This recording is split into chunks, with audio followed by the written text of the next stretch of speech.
You come into the world and it's disappointing. No green meadows, no jumping, no sunny expanses of Australia.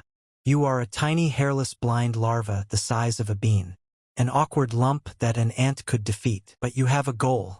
It is one to reach for salvation. The mother's pouch seems infinitely far away, and you crawl clinging to her fur with your tiny paws. Inch by centimeter, like climbing Everest. Every step is a struggle. Cold below, life above. When you get there, you find a milk station branded Mama and plug in for an indefinite period. It is warm, dark, and safe. The world outside rages, but it is only a dull hum. For now, your entire cosmos is the beating of your mother's heart. You fall asleep and wake up to this rhythm, not knowing that ahead lies a life full of jumps, falls, and dangers that will not fit into this cozy bag. But for now, you just exist. And that is enough. The fur breaks through the pink skin, the paws get stronger, the eyes open. But your world is still limited by the walls of the bag. It is warm here, there is milk, there are no snakes, no eagles, no scorching Australian sun. But sometimes you look outside. The world there is too bright, too noisy. It smells of grass, dust, something else, something that draws and scares at the same time. As soon as the wind blows in your nose, you immediately dive back. Everything is simple in the bag. You sleep, eat, sometimes lazily move your paws, as if rehearsing a jump that you will not make anytime soon. But it gets tighter with each passing day. Mom moves, jumps, sometimes changes direction abruptly, and you dangle inside like a sack of potatoes forgotten in the back of a truck. You begin to understand. The comfort is not forever. And sooner or later you will have to go out. And out there is not only grass and sun, but also something that can make someone's lunch out of you. Mom bends over abruptly and the bag swings open like a door to another world. You carefully stick your head out, the sun hits your eyes, the air smells of freedom, and something alarming. You pull out a paw, then the other. The ground seems cold and strange and the grass is prickly. For a few seconds you just sit there not knowing what to do. But Mom takes a few steps back and panic awakens in you. You try to make your first jump. Turns out, terrible. Instead of a graceful jump, there is an awkward hop with your nose landing in the dust. You snort, shake yourself off, try again. The wind plays in the wool, the birds scream, the grass sways. But in every rustle there seems to be danger. And not without reason. In the distance, a snake lazily watches you and a hawk circles in the sky. You still can't jump fast, but you already know the main thing. In this world, the one who doesn't yawn survives. You already jump pretty well and life seems like a fun show. Around you are dozens of the same young kangaroos. You chase each other, stumble, fall, but get up again.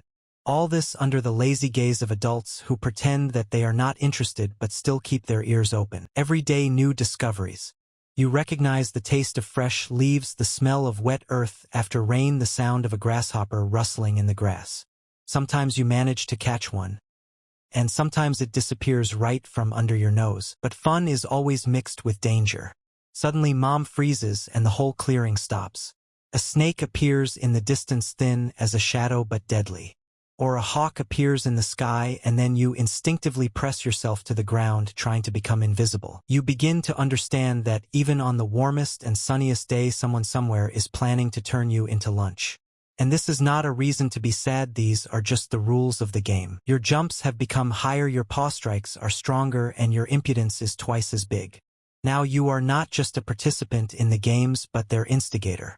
You deliberately jump up to the older males, make a couple of provocative strikes, and immediately jump away before they get hit back. You and your friends organize mini-tournaments. Who can jump farther, who can dodge faster, who can stand on their hind legs longer, pushing their opponent with their chest. Sometimes these games turn into real fights with sharp blows from the tail and paws.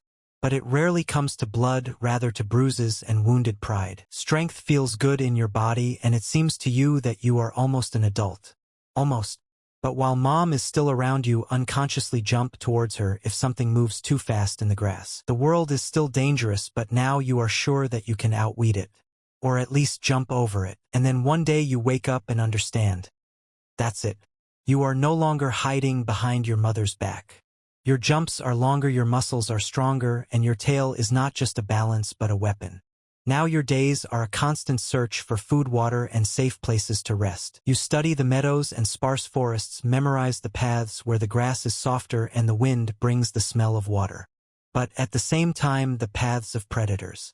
A fox, a dingo, an eagle, everyone can test your reaction to running speed. Sometimes you have to make a choice, take a risk, and get tasty young shoots in a dangerous clearing, or stay hungry but alive.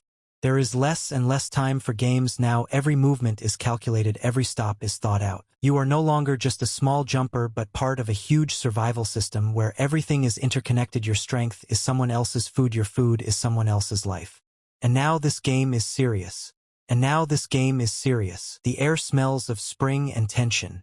The males become restless, their eyes are burning, their tails are tense, and their paws are ready to strike. You too feel this call, a mixture of adrenaline and some ancient program that says time to prove that you are the best. At first everything looks like training. You approach each other, stand on each other's tails, test your strength with light pushes. But as soon as someone gapes and blows thunder, dust swirls, and the spectators, females and young ones, watch with respect. You jump, hit your opponent's chest with your front paws, bounce back, rush forward again. Each blow echoes with a hum in the bones, each fall with bitterness and anger. But you stand up because retreat means losing face and a chance to win. When your opponent finally steps back, ears down, you stand there breathing heavily and understand. This was not just a fight. It was a ticket to the adult world where strength decides almost everything. You are no longer a newbie. Now you have your own little neighborhood in the meadow, a section where you graze, rest, and sometimes allow others to enter, if they know the rules. Young males avoid your tail, and females do not argue when you choose a place to rest in the shade. Life is measured. You know where the grass is juicier, where the water is cleaner, and where the wind brings the sense of predators a few minutes before they appear. Every morning is like a rehearsed scene, eating, moving into the shade, observing the surroundings. But even in this stability there are challenges. Sometimes a cheeky teenager looks into your section trying to throw down a challenge. You don't waste any extra movements, a couple of precise blows, and he already understands that he jumped here in vain. You begin to appreciate the peace. Not because you are tired, but because you know the storm will come anyway, but while it is far away you can enjoy the silence. More and more often you wake up with a slight pain in your paws and a heaviness in your tail. The jumps are not as high as before, and after a short chase your heart beats too fast. Young ones overtake you playfully, and there is no longer fear in their eyes, only respect for past merits. You interfere in disputes less and less. If before you ran to meet the challenge, now you prefer to step aside and watch. The world has become faster and you slower, but experience replaces speed. You know how to notice a predator even before others sense it. You know the paths where even the hungriest dingo will not go. Sometimes you stand on a hill looking at a meadow where you used to jump all day, and you understand. All this will soon be without you. And this is not sadness, just part of the cycle in which each of you goes through your own path. One morning you understand. Today is not for long marches and certainly not for fighting. The sun gently warms your back, the wind carries the smells of the meadows, and everything around seems a little quieter.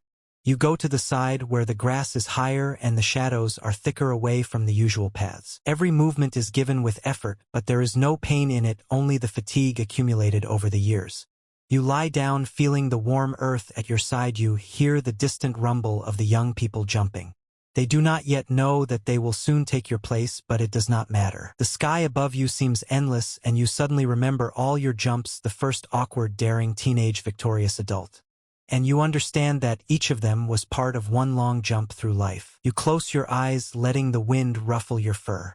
The world continues to run, but for you it slows down and quietly dissolves into the green silence of the meadows.